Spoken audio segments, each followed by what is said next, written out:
S மக்களே, இன்றைக்கி episode முடிஞ்சது. ஆக்சுவலாக ரிவ்யூ சொல்கிறதுக்கே எனக்கு மூடில் அவ்வளோ ஆத்திரமாக வருது. பிக் பாஸும் சேர்ந்துக்கிட்டு இவங்களுக்கு சேர்ந்து ஆடுறாரு. இவங்க ரெண்டு பேரையும் ஆட விட்டு வேடிக்கை பார்க்குறாரு. அதான் நடந்தது கடைசியாக. ஆக்சுவலாக நான் வரேன், நம்மளுக்கு இந்த 1 hour நிறைய காமிக்கிறது இல்லைங்க. பயங்கர எடிட்டட் வெர்ஷன், பயங்கர பார்ஷியலாக போகுது. இதில் பாதி எடுத்துகிட்டு வந்து சொல்கிறதே நம்மளுக்கு போதும் போதும் ஆகுது. முடிஞ்சால் லைவ் பாருங்க மக்கள். யாரும் வேலை வெட்டி விட்டு எல்லோரும் உட்காந்து லைவில் பார்த்துட்டு இருக்க முடியாது. நான் அப்பப்போ பார்க்குறது தான் போடுறேன். வேலை இருந்தால் நானும் பார்க்க மாட்டேன். ஆனால் அட்லீஸ்ட் அந்த பிட்ஸ் அண்ட் பீசஸாக வீடியோஸ் எங்கேயாவது வரும் இல்லையா, அது பார்த்திங்கன்னா கூட உங்களுக்கு ஓரளவுக்கு புரியும். 1 hour பார்த்து உண்மையான ஆடியன்ஸ் மட்டும் சொல்கிறேன். பிஆரை பற்றி நான் பேசவே இல்லை. ஆனால் 1 hour பார்த்து ஜட்ஜ் பண்ணுறோம் அப்படின்னா ரொம்ப தப்பாக தான் போகும். ஏன்னா நிறைய cuts and edits. Okay, so first பாட்டு முடிஞ்சோடனே முதல் ஃபைட்டு இவர் தர்பூசணி போய் எப்பவும் போல் கொலை பண்ணிகிட்டு இருக்காரு. அவரோட சிரிப்பு நல்லா இருக்கான் அப்படின்னு அவரே சொல்லிக்கிறாரு. ஆக்சுவலாக கமருதீன் அவரை மார்க் தான் பண்ணார். ஏங்க போய் என்னோடய சிரிப்பு தான் மக்களுக்கு பிடிக்கும் அப்படின்னா அங்கே கமருதீன் மார்க் பண்ணுறாரு. கமருதீன் மேலே அந்த விஷயத்தில் நான் சப்போர்ட் பண்ண மாட்டேன். மார்க் நிறைய பண்ணுறாரு.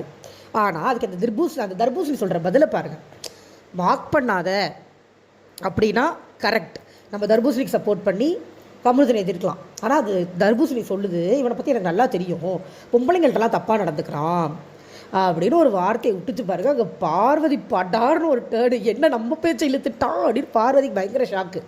ஏன்னா பார்வதி பின்னாடி போய் தர்பூசணிக்கிட்ட என்னமோ இவங்க ரொம்ப ஒழுக்கம் மாதிரியும் கமருதீன் தான் அவங்களை தப்பாக நடந்துக்கிட்ட மாதிரியும் பொய் சொல்லி வச்சுருக்குது. இந்த அம்மா தான் அவன் மேலே போய் பாஞ்சதெல்லாம் நம்ம பார்த்துக்கிட்டு தான் இருந்தோம்.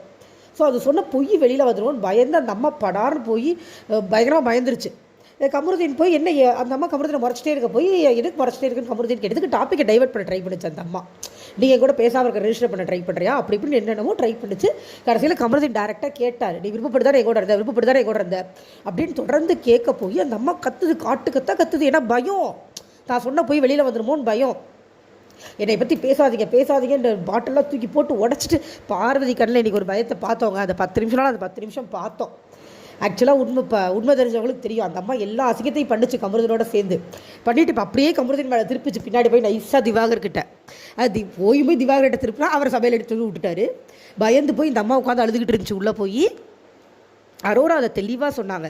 நீங்கள் ஜெயிலேருந்து வெல்லும் போது எவ்வளோ சந்தோஷமாக வந்தீங்க, எல்லாருக்கும் தெரியும். எப்படி ஆட்டம் போட்டீங்கன்னு எல்லாருக்கும் தெரியும். எப்படி சேர்ந்து உட்காந்துட்டு இருந்தீங்கன்னு எல்லாருக்கும் தெரியும். இன்றைக்கி அவங்க சொல்கிறலாம் யாரும் நம்ப மாட்டாங்க, எல்லோரும் பார்த்துட்டு தானே இருக்காங்க அப்படின்னு அரோரா பாயிண்ட்டை பிடிச்சாங்க. எங்கள் பாயிண்ட் பேசுகிறவங்க எப்போ பாரு இவங்களை மாதிரி கத்திட்டே இருக்கணும்னு அவசியம் இல்லைங்க. மோரோவர் இவங்க பேசுகிறது எல்லாமே தப்பான பாயிண்ட். கரெக்டான பாயிண்ட்டு அங்கங்கே பேசினா போதுமானது. அதுதான் பிக் பாஸ். இவங்க பண்ணுறது சாக்கடை இவங்க பண்ணுறது. ஓகேங்களா? ஸோ இந்த மாதிரி அரோரா சொல்லிகிட்டு இருந்தாங்க. இந்த ஃபைட்டில் இந்த அம்மா ஒவ்வொன்று அழுது ஒப்பாரி வச்சுட்டு அதுக்கப்புறமும் அந்த அம்மா என்ன பண்ணுது, வெளியில் வந்து இவன் கேடு கேட்டவன் இவனை பற்றிலாம் நம்ம பேச வேண்டான்னு அந்த டாபிக் வரக்கூடாதுங்கிறதுக்கு அது எப்படி சொல்லுது பாருங்கள். வந்தால் அது மாட்டிக்கும்.